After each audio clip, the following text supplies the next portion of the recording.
Hello everyone and welcome to Blade and Soul.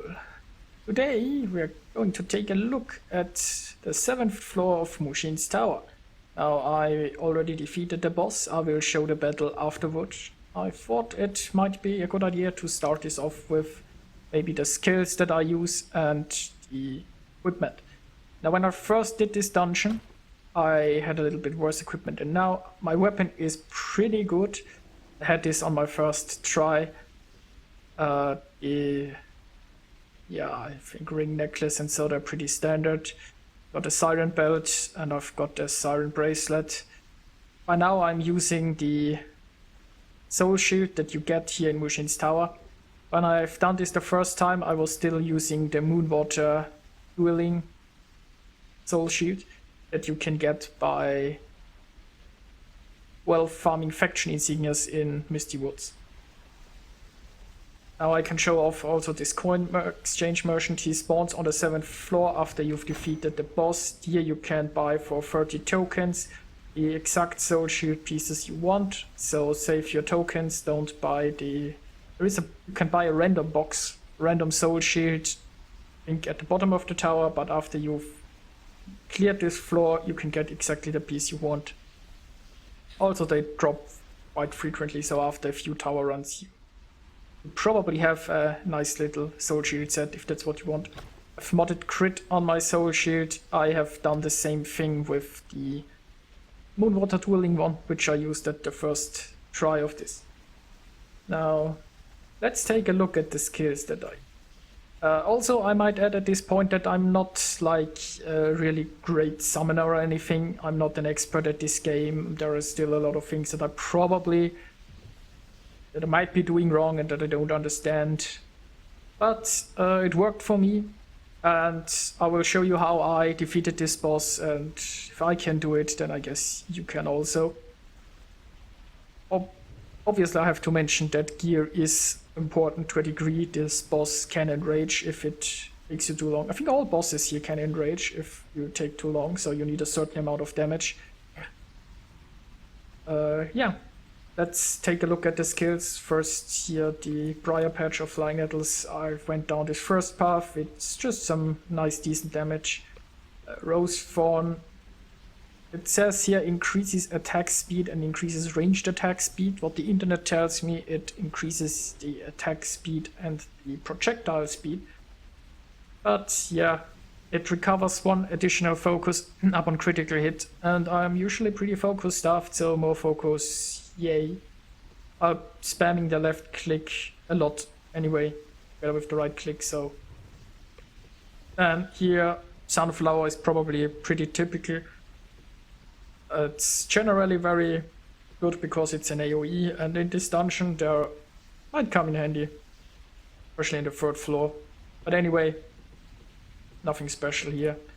Humid Blue, I think this 3rd skill here is probably pretty useless because it's up HP recovery for your party, so you could change that. I mean, you can't change in this game like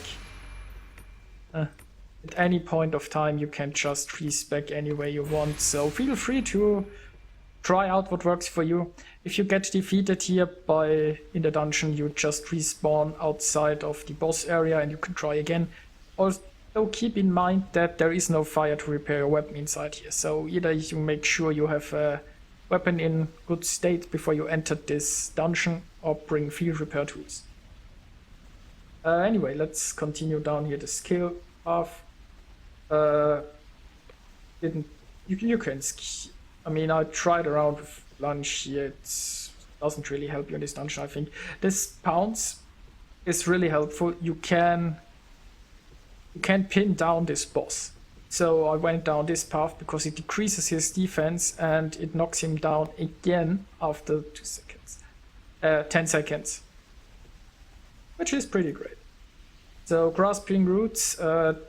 Those two are for single target damage. They might actually be worth it against this boss because an AoE root doesn't help you all that much. So I guess you could try these out if you want to. Thorn Strike, I just went here for this dot. I've 1 point in backstab because it allows me more escape options. it can never hurt, I guess. Siege Shroud, A clan member has probably connected to the server. not all that useful, everything here. I mean, you will need Siege Shroud during this encounter. But, I mean, this basically helps if you screw up. And I tend to screw up. And this is more that you can Siege Shroud somebody else, and that's not helpful anyway. So you're free to distribute your points differently if you want to. This can be very helpful if you go down this true friend path. You can make yourself immune to damage, well, for 5 uses of damage. So basically you resist 5 attacks during 5 seconds. And that can also be used to counter one of his very powerful abilities, so it can also come in handy in this dungeon in other points. So for this boss I especially went down here because another crowd control is very nice. Because honestly I just sometimes screw up the encounter. Crouching Tiger, well, you go towards the taunt because the taunt is really awesome in PvE. And well, down here I went down their defensive route. And sorry, somebody was just spamming me in Steam. Yeah, that's it for the skills. And now let me show you the battle.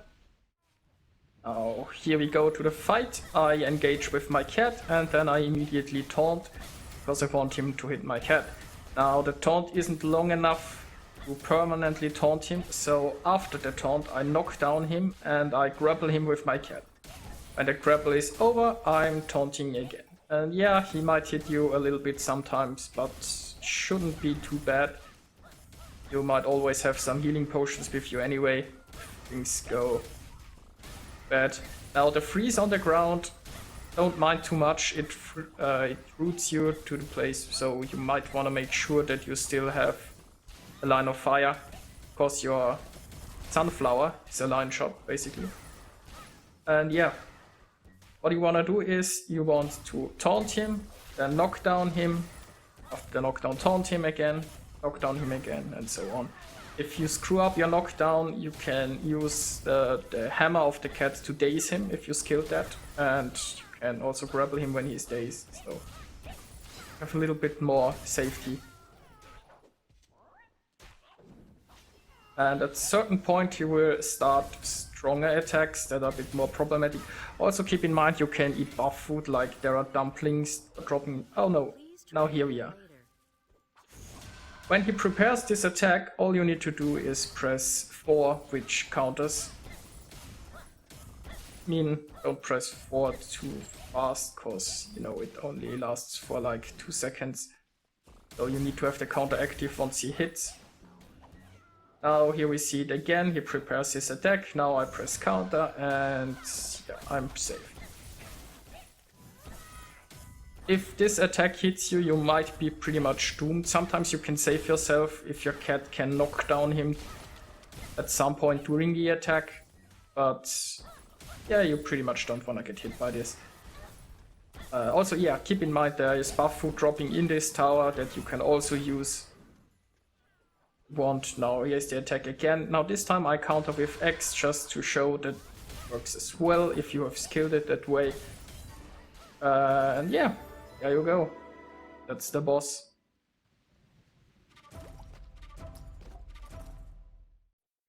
Now maybe for a few closing words. As you might have seen, I'm not the best player and there is plenty still to learn, like proper rotation and focus management and stuff.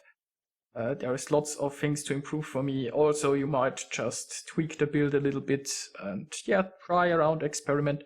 Just thought I wanted to share this video. It took me a few tries to figure out how to defeat this boss, but once I had it, now it's gotten pretty easy, I guess. I mean, yeah, I sometimes still screw up, but nothing too big. You engage him with your cat, you taunt him, you knock down him, and you pin him, and all over again until the last phase where he starts his a little more devastating attack. Not sure how it is called. But once you know what to watch out for, you just press counter and you are safe. And yeah, that's it. That's the boss. Also, yeah, once again, keep in mind, if you can't kill him fast enough, maybe he will enrage. So gear is definitely also an issue. But if you're having like the Moonwater Arena Soul Shield, you should do fine. And I'm not sure what weapon you need to kill him fast enough, but I hope this video has helped some of you. And yeah, thanks for watching.